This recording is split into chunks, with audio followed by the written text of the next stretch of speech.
thing I can see is my own silhouette. I'm getting stronger, step by step. The clock is ticking, but there's no time for regrets. I've been flying from town to town, from London to Thailand. I've been all around. The age-old question of what to do on dates. Are you a true gentleman and pay? Do you split the bill? What is the right thing to do? Pay for the date because the little money doesn't matter. But don't pay because you don't want to encourage girls to meet up just to get free dinner.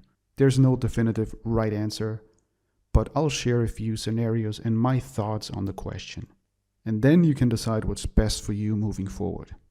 In my opinion, there are 4 different aspects to consider. You might not notice, but many of my videos have to be censored one way or another. That's to play by YouTube's rules. Hate it or love it, it's a reality we have to accept. The uncensored videos and more bonus videos I regularly send out via email. I call it King Epic Insider. It's entirely free. You simply enter your email and get bonus videos, updates, and more.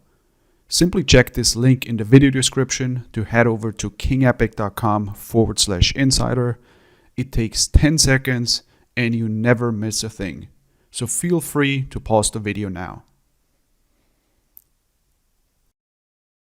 Number 1. Expensive date equals more and hotter girls. The more value the proposed date has, the more girls will be willing to meet with you.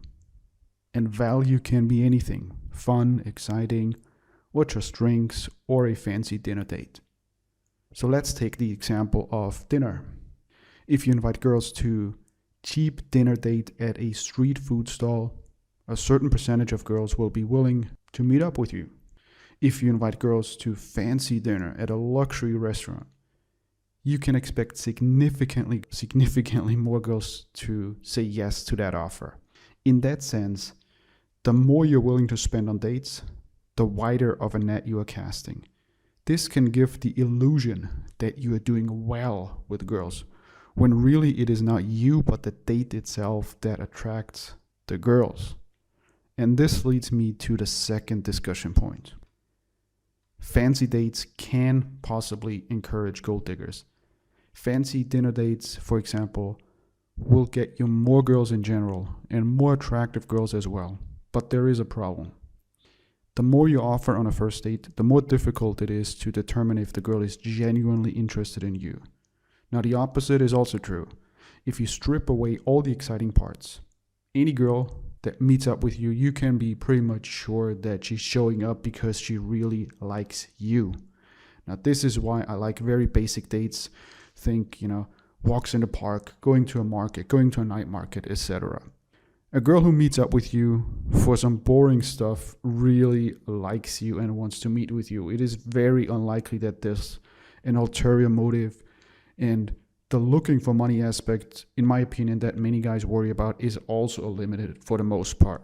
Unless, and this would be incredibly rare, that a girl is playing a long game where even though you're just walking with her in the park, she's setting this up so that eventually, a few weeks or months down the road, she's going to get some money from you. I mean, this is a highly unlikely scenario. So by just going on basic dates, you can pretty much eliminate this worry. Some guys might say, you know what, I don't care if the girl is genuinely interested in me. I just offered a dinner date and then I get laid. Yeah, it makes sense, but then why not go directly to a happy ending massage? If whether or not the girl likes you doesn't matter to you. The guys who are against paying for fun usually say they don't like it because there is no real attraction. The girl doesn't really like them, she's just doing it for the money. Yes, but if you're offering a fancy dinner date and it's impossible to know if the girl really likes you or is just showing up because of the date, how is that significantly different than just paying her directly? Number 3, fancy dates and prostitution. The lines are blurry. We have established that the fancier the date you offer, the more girls will be willing to meet you. Also, the hotter girls will be actually interested to meet up with you. You know what else gets you more hot girls? Offering money. This is precisely where the line between a date with a normal girl and paying a girl becomes incredibly blurry. I mean, at what point is it a scenario where basically you're paying the girl in an indirect way? If she's meeting and hooking up with you because of the date itself, how does that differ from straight up paying her for a service? Again, I have no answer for this question, which is why I prefer to take the shortcut of simply going on basic dates where such issues don't exist. And number 4, high investment equals high expectations. The final aspect has to do with expectations. The more you invest, the higher your expectations.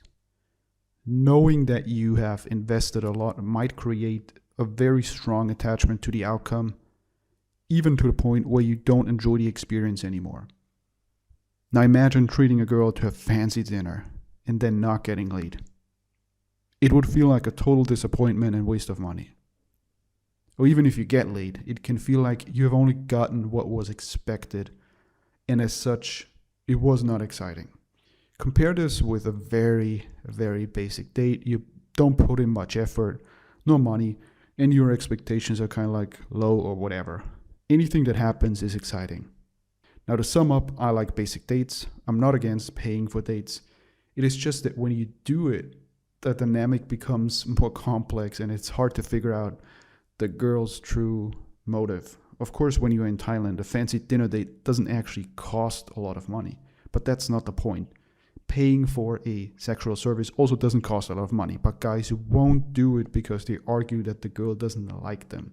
So again, I'm raising the question, how is a fancy dinner date where it's kind of unclear what the girl's motivation is any different?